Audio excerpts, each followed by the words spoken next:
पकौड़े वाली दुकान का जिक्र कर लेते हैं। आप पकौड़े वाली दुकान पर चले गए और उस दुकानदार से आपने इंटरेक्शन शुरू की भी क्या रेट चल रहा है, गर्मा गर्म दोगे क्या, पके हुए है कि नहीं है, फ्री में खिलाओगे या पैसे लोगे। इस तरह की आपने इंटरेक्शन शुरू कर दी, तो वो सामाजिक समूह बना कि नहीं बना अपना?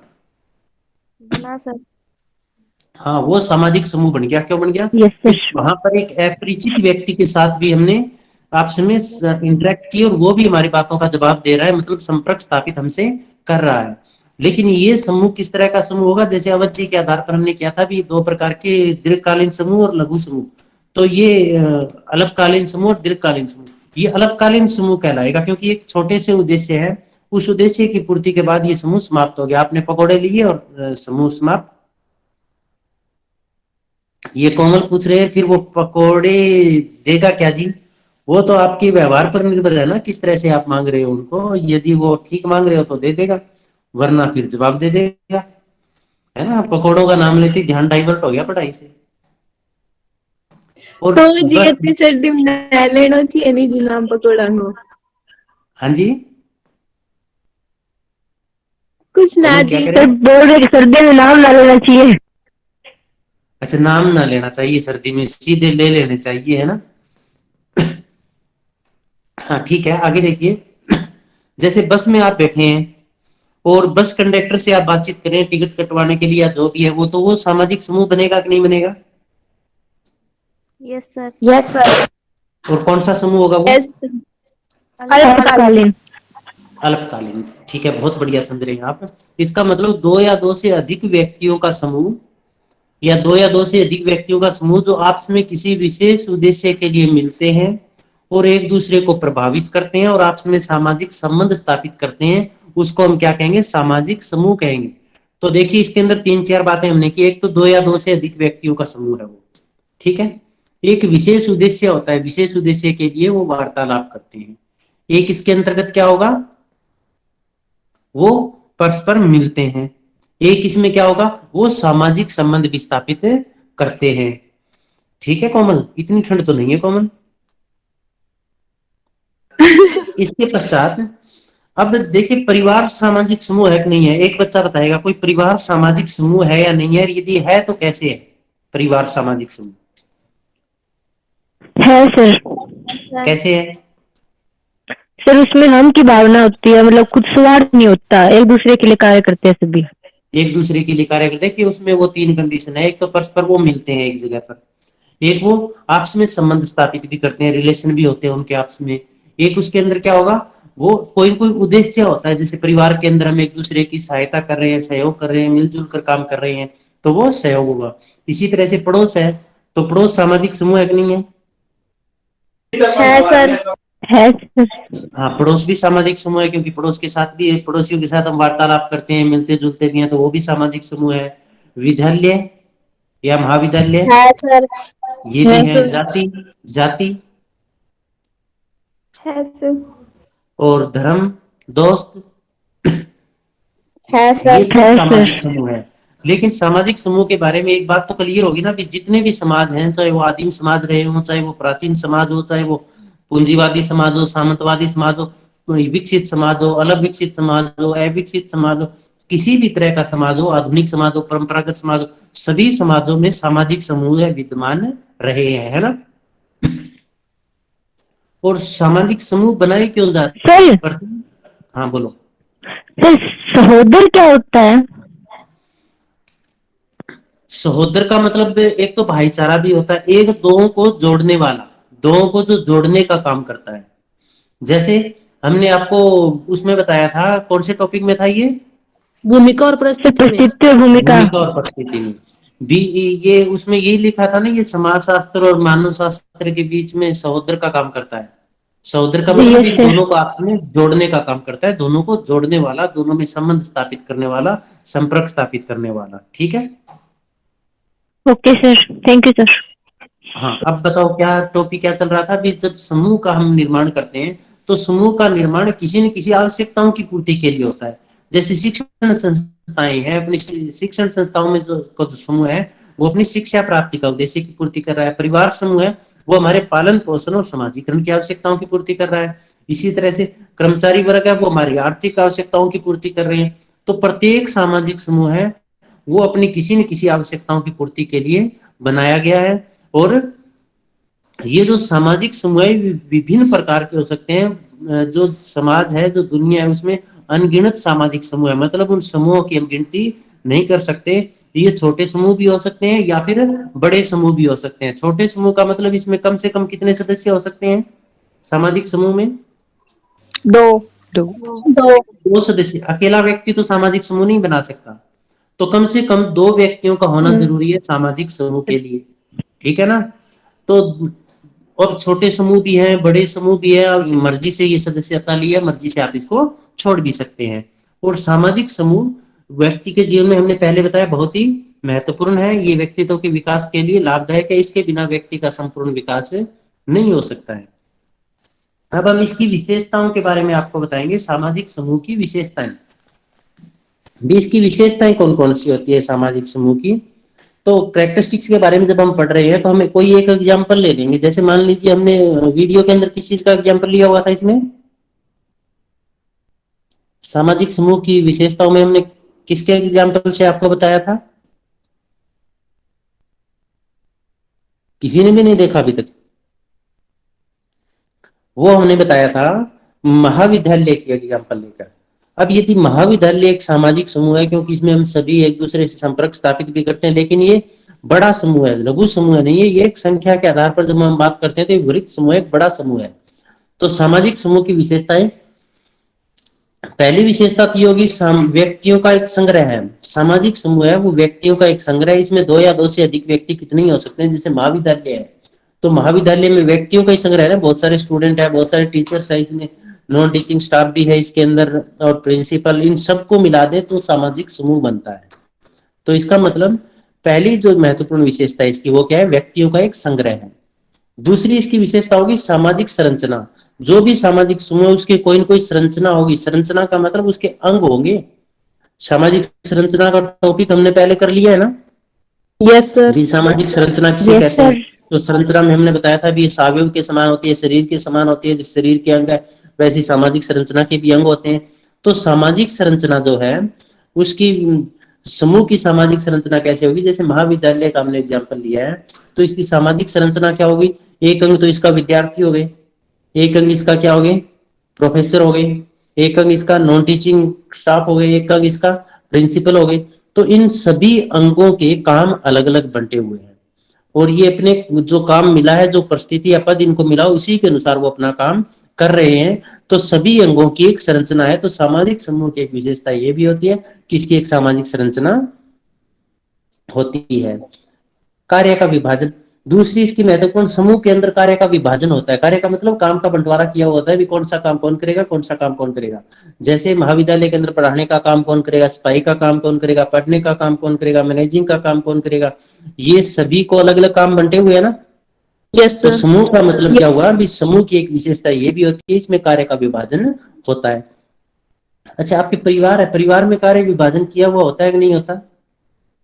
परिवार है। Yes sir. जैसे जैसे मम्मी खाना बनाएगी, मम्मी खाना बनाएगी, पापा खाना खाएंगे, है ना? और मतलब ये हुआ कि घर का जो काम है वो महिलाएं करेगी और जो बाहर का काम है वो ज्यादातर वो पुरुष करेंगे। इसका मतलब काम का बंटवारा तो वहां भी किया हुआ है ना? तो इसका मतलब ये हुआ भी प्रत्येक सामाजिक समूह में कार्य विभाजन जरूर होता है। एक विशेषता इसकी सामान्य रुचि। इसका मतलब ये हुआ जो भी अपन जिस समूह के अंदर लगे हुए हैं वो समूह अपनी रुचि के अनुसार बना हुआ है। जैसे कोई किसान है, अपनी रुचि के अनुसार खेती का काम शुरू कर दिया, कोई रुचि के अनुसार पढ़कर कर्मचारी बन गया, कर्मचारी बने तो कोई मान लो डॉक्टर बना है तो वो रुचि के अनुसार उस समूह के अंदर आया है, इंजीनियर बना है अपनी रुचि के अनुसार उस समूह के अंदर आया है, यदि कोई टीचर बना है तो वो अपनी रुचि के अनुसार उस समूह में शामिल हुआ है। इसका मतलब सामाजिक समूह में व्यक्ति की रुचि बहुत ही महत्वपूर्ण होती है। हुआ क्लियर? Yes sir. इसके बाद हम करेंगे सामान्य उद्देश्य। सामान्य उद्देश्य, सामान्य उद्देश्य का मतलब हुआ जो भी सामाजिक समूह है वो किसी न किसी विशेष उद्देश्य पर आधारित होता है। मतलब कोई न कोई आवश्यकताओं की पूर्ति के लिए उस समूह का निर्माण किया गया है, वो एक सामान्य उद्देश्य पर आधारित होता है। जैसे जो महाविद्यालय है उसका सामान्य उद्देश्य क्या है?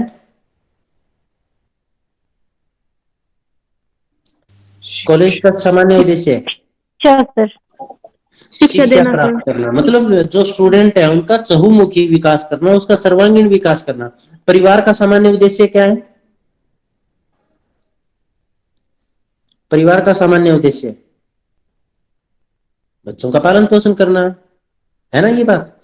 तो ये सामान्य उद्देश्य पर आधारित होता है। एक इसकी विशेषता होगी ऐच्छिक सदस्यता, मतलब सामाजिक समूह है इसकी सदस्यता ऐच्छिक होगी। ऐच्छिक होने का मतलब क्या हुआ? भी अपनी इच्छा है उस समूह का सदस्य बनना चाहे या न बनना चाहे। जैसे कोई व्यापारी वर्ग है तो अपनी इच्छा है हम व्यापार का काम करना चाहते हैं या काम नहीं करना चाहते हैं, तो अपनी इच्छा पर निर्भर है। हम छात्र वर्ग में हैं तो वो भी अपनी इच्छा है भी हम इस समुदाय समूह का हिस्सा बनना चाहते हैं या नहीं। जैसे आपने किस कॉलेज में एडमिशन ले रखा है, वो अपनी इच्छा से लिया है। आप पढ़ना चाहते हैं मतलब अपनी इच्छा से उस समूह का सदस्य बने हैं, और जिसमें इच्छा हो उसको अपनी इच्छा से आप छोड़ भी सकते हैं। जैसे पढ़ाई आप अपनी इच्छा से छोड़ भी सकते हैं, कंटिन्यू भी रख सकते हैं। तो इसका मतलब हुआ सामाजिक समूह है उसकी सदस्यता ऐच्छिक होती है। क्लियर हुआ ना? Yes sir. Yes sir. हाँ, बीच बीच में ऑडियो ऑफ रखा करें, और बीच बीच में बच्चे कभी कभी अपना वीडियो ऑन कर लिया करें, ताकि हमें ये गलतफहमी रहे कि आप सभी सुन रहे हैं। ठीक है ना? सर। हाँ हाँ, लेकिन ऑडियो ऑफ रखेंगे, जब बोलना हो तब आप ऑडियो ऑन रखा करें। इसके पश्चात है एकता या हम की भावना। कोई भी समूह है ना उसमें एकता की भावना जरूर होगी। जैसे परिवार है तो परिवार के सदस्यों में एकता की भावना होगी, सभी सदस्य एक होंगे। एक होने का मतलब क्या हुआ? किसी भी विषय पर एक मत होंगे, और कहीं दूसरे पड़ोसियों के साथ या कहीं संघर्ष है तो वो सारे मिलकर उसके खिलाफ उस समस्या का समाधान करने की कोशिश करेंगे। हम की भावना का मतलब ये हुआ भी वहां पर मैं या स्वार्थ की भावना नहीं होती। जैसे हम कॉलेज के लिए नहीं कहते ये हमारा कॉलेज है, ये हमारा परिवार है ना। तो इसका मतलब जो सामाजिक समूह है उसकी एक विशेषता ये भी होती है कि उसमें हम की भावना होनी बहुत जरूरी है, एकता की भावना होनी जरूरी है। समूह के प्रति श्रद्धा और विश्वास। जो भी सामाजिक समूह है उस समूह के प्रति श्रद्धा और विश्वास भी होना चाहिए। श्रद्धा और विश्वास का मतलब ये होता है भी उसके जो सामाजिक मूल्य हैं, जो नियम है, उनको हमें मानना चाहिए, उनका उनका पालन किया जाता है। जैसे परिवार है तो परिवार के प्रति हमारी श्रद्धा होती है, विश्वास होता है। हम परिवार को नुकसान पहुंचाने की कोशिश नहीं करते। परिवार जो कार्य गतिविधियां करता है उनको बिना किसी प्रश्न उठाए वो उन गतिविधियों में शामिल होते हैं। और इसी तरह से महाविद्यालय का हमने एग्जाम्पल लिया, महाविद्यालय है तो इस कॉलेज के प्रति अपनी समूह या विश्वास या फिर श्रद्धा है। हम महाविद्यालय को कभी भी नुकसान नहीं पहुंचाएंगे, कोई तोड़फोड़ नहीं करेंगे। करते हो क्या कोई तोड़फोड़? खिड़कियां तोड़नी, लाइटें तोड़नी, पंखे तोड़ने, ऐसे करते हैं क्या? No sir. और जो कोई व्यक्ति यदि ऐसा करता है इसका मतलब उस आत्मिक रूप से उससे जुड़ा हुआ नहीं है। अपने घर के पंखे लाइटें तोड़ी है क्या हमने कभी? No sir. क्योंकि श्रद्धा है, विश्वास है उसमें।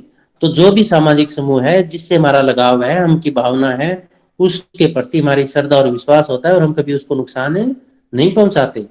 इसके पश्चात अगला है सामूहिक आदर्श व नियम। अब समूह के अंदर कुछ एक सामूहिक आदर्श और नियम होते हैं जिन नियमों का सभी को पालन करना पड़ता है। जैसे महाविद्यालय के नियम भी है ना, 7 दिन नहीं आओगे नाम काट दिया जाएगा। आजकल नया नियम बना दिया गया भी हैंड सैनिटाइज करना है, कोविड चेकअप करवाना है आपको, कोविड-19 के जो नियम है उनको पालन करना है। तो ये कुछ एक मूल्य और आदर्श होते हैं प्रत्येक समूह के, उन मूल्य और आदर्शों का सभी पालन करते हैं। इसके पश्चात है स्थायित्व। स्थायित्व का मतलब होता है जो निरंतर चलता रहे। जैसे परिवार है तो परिवार निरंतर चलता रहता है, स्थायीपन है। इसमें हम लिखेंगे सामाजिक समूह है वो ज्यादातर स्थायी प्रवृत्ति के होते हैं। जैसे परिवार हो गया, शिक्षण संस्थाएं होगी। अब शिक्षण संस्थाएं ये नहीं है भी ये एक बार क्लास होगी उसके बाद समाप्त हो जाएगी। शिक्षण संस्थाएं तो है ना, इसमें कितने आए, कितने पढ़कर चले गए, तो ये काम यहाँ पर कंटिन्यू हो रहा है। तो इसका मतलब ये होगा कि जो सामाजिक समूह है उनकी प्रकृति स्थायी होती है। ये इसकी एक महत्वपूर्ण विशेषता है। जैसे परिवार है, आप अपने परिवार को देखिए तो परिवार अपना कब बना है? बहुत समय से चला रहे, दादे परदादे, उनसे पहले पता नहीं कौन कौन थे। उन सबको यदि हम मिला दें तो अपना परिवार देखो आगे बढ़ रहा है। इसी तरह से कोई आपके गांव में या जिस स्कूल में आप पढ़े वो स्कूल कितना पुराना चल रहा है। तो ये जो सामाजिक समूह है ये समूह बहुत ही स्थायी प्रकृति के होते हैं। कुछ एक सामाजिक समूह ऐसे भी होते हैं जो अस्थायी होते हैं, आंशिक रूप से स्थायी होते हैं और आवश्यकताओं की पूर्ति के बाद वो समाप्त हो जाते हैं। कोई ऐसा अस्थायी समूह ध्यान में है आपके? जैसे सर स्कूल के फ्रेंड। जैसे स्कूल के फ्रेंड, हाँ वो भी लगभग स्थायी प्रकृति के, यह भी हमने उनके 8-10 साल उनके साथ रहे हैं। जैसे मान लीजिए हमने मेले का एग्जाम्पल लिया था, मेले में हम जाते हैं किसी के साथ, हमने वार्तालाप शुरू किया और वहां से आए, इसका मतलब वहां से वो समूह पूरा हो गया। बस कंडक्टर से हमने बात की, इसका मतलब क्या हुआ, वो समूह बना, हमारी वार्तालाप पूरी हुई, हमारी आवश्यकताएं पूरी हुई, इच्छाएं पूरी हुई और वो समूह समाप्त हो गया, है ना। जो रेलवे स्टेशन पर आप जाते हो, रेलवे स्टेशन में आपने जो पूछताछ में से जो खिड़की होती है उसमें से आपने पूछा भी ये ट्रेन कितना बजे आएगी, उसने आपको जवाब दिया, इसका मतलब दोनों के सामाजिक संबंध स्थापित हुए, तो वो सामाजिक समूह हो गया। लेकिन जो ही आपको जवाब मिला आप वहां से चले गए, तो वो समूह आवश्यकता पूरी होने के बाद समाप्त हो गया। तो समूह है वो स्थायी प्रकृति के होते हैं, लेकिन कुछ एक समूह ऐसे होते हैं जो आवश्यकताओं के बाद समाप्त भी हो जाते हैं। एक ये भी लिख सकते हैं आप इसमें कि समूह की एक महत्वपूर्ण विशेषता यह है कि आवश्यकताओं की पूर्ति करते हैं। प्रत्येक समूह किसी न किसी आवश्यकताओं की पूर्ति के लिए बनाया जाता है और वह व्यक्ति की निरंतर आवश्यकताओं की पूर्ति में सहयोग करता है। सामाजिक संबंध, समूह की एक विशेषता ये भी है कि इसमें आपसी सामाजिक संबंधों पर आधारित होता है। जैसे महाविद्यालय है तो महाविद्यालय में टीचर और स्टूडेंट के भी रिलेशन होते हैं, स्टूडेंट के रिलेशन होंगे, टीचर के रिलेशन होंगे, टीचर प्रिंसिपल के होंगे, स्टूडेंट प्रिंसिपल के होंगे। इसका मतलब क्या हुआ, जितने भी वहां पर समूह के सदस्य हैं उन सभी के आपस में सामाजिक संबंध होंगे। तो सामाजिक समूह सामाजिक संबंधों पर भी आधारित है। इसके बाद सत्रीकरण का मतलब स्ट्राटिफिकेशन, ऊंच नीच के आधार पर अलग अलग वर्गों में बांटना। प्रत्येक सामाजिक समूह है, देखिए सामाजिक समूह में दो चीजें होती है, परिस्थिति और भूमिका। परिस्थिति और भूमिका समझ रहे हो क्या आप? Yes sir. सर परिस्थिति क्या होती है पद सर। पद और भूमिका? सर पद के अनुसार अपना भूमिका जो निभाते हैं, कार्य करते हैं। हाँ, पद पर रहते हुए जो काम करना वो भूमिका कहलाती है। अब सभी की परिस्थिति एक जैसी होती है क्या? No sir. No sir. समूह के अंदर अब जैसे कॉलेज है, कॉलेज में सभी की परिस्थिति एक जैसी है या ऊंची नीची परिस्थिति भी है? जी नीचे है सर। जैसे जैसे सर आप टीचर और स्टूडेंट हैं।